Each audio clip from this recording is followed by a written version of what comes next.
Hello, my movers and shakers. My name is TC Livingston, and I'm here with our influential line of the day, Robert Bricks Glover. Bricks is a personal fitness trainer at the gym downtown, and he has his own website called Bricks Fitness, and he's going to talk to you a little more about it.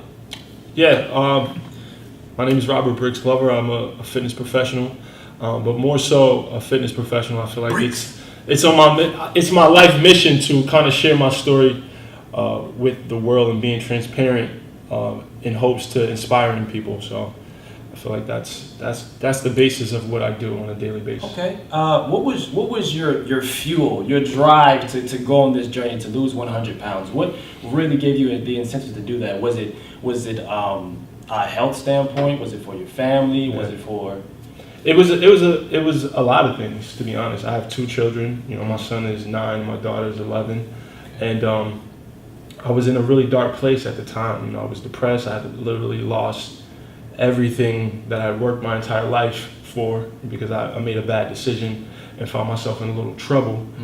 I was recently divorced. I was overweight. I had high blood pressure, borderline diabetic, and I was just in a bad place. And I wanted to make as drastic change that I can possibly make to get control of my life. A lot of the times, you know, we have the reason you're doing anything has so much to do with how successful you're going to be. And that's your why, right? Yeah, absolutely. So my why was the biggest fuel. You know, was the thing that fueled me the most. So that's kind of where I found fitness. Okay. Well, all right. So once you made that transformation and you not necessarily completed that journey, but got to a good place in it. On that journey, what was most essential to you to achieving your goal? Was it your diet? Was it working out? Was it the mental aspect of it? What was most important? You know, all those things are really important. You know, of course, it goes without saying your nutrition and your exercise routine is very important when it comes to losing weight. But more important than that, I believe, is definitely the mindset you approach it with. There were times where I'd gain back 50 and 60 pounds. I've done it 3 times. And the only thing that kept me going was, you know, my why was my children, was health. And had my why been, you know, just wanting to look good, it wouldn't have been enough. So I developed the proper mindset. I can't say that I started off with the right mindset, but I developed the proper mindset as I you know, got a little bit deeper into my journey, and it definitely was the difference maker. So it definitely was the vision for my life, and wanting to be a good example for my children that fueled me all the way through.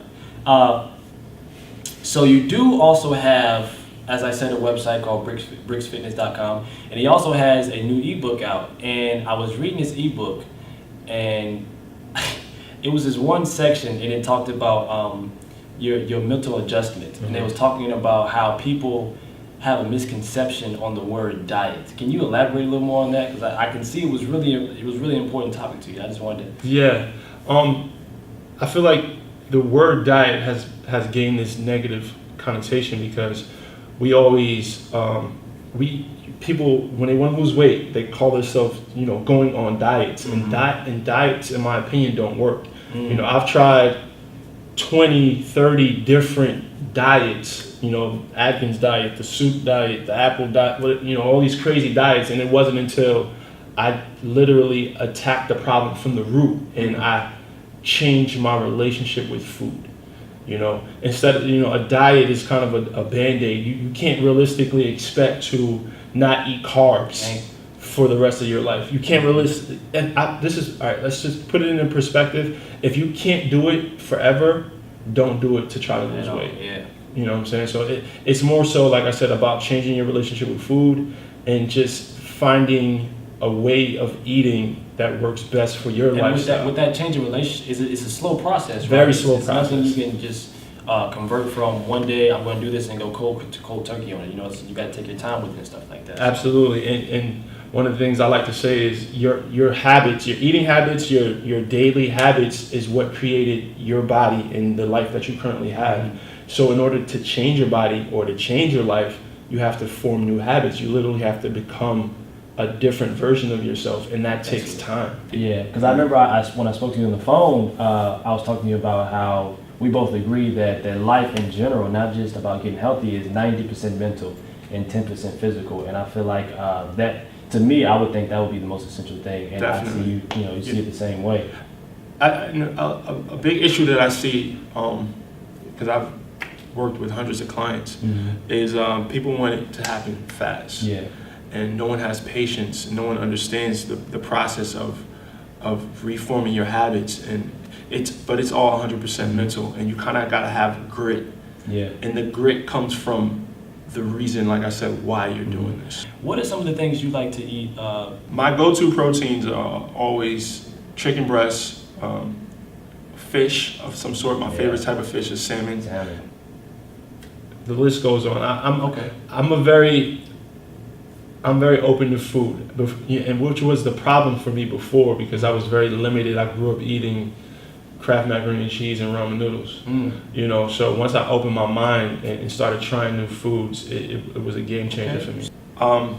Right now, I'm on a berries kick. Berries. Yeah, I love berries. I eat blackberries, blueberries, strawberries, but I eat apples, and once in a while I have bananas, but for the most part it's just apples and berries. For me, but anything goes, as long, like you said, it's from the earth. So. All right, my movers and shakers, that's about it for our influential line of the day, Robert Briggs Glover. He also has a lot going on globally, and we want him to tell us a little more about it. I'm super excited about the growth of my YouTube channel. We are approaching 100,000 subscribers. Woo! And I couldn't be more excited about that. So if you can search me on YouTube, Brix Fitness, Brix Fitness. I'm doing online coaching. You can find the details of all the packages on brixfitness.com. And just follow me on every social media outlet. Twitter, Instagram, Facebook, all of them, at Brix Fitness. So I appreciate all the support, guys. Thank you.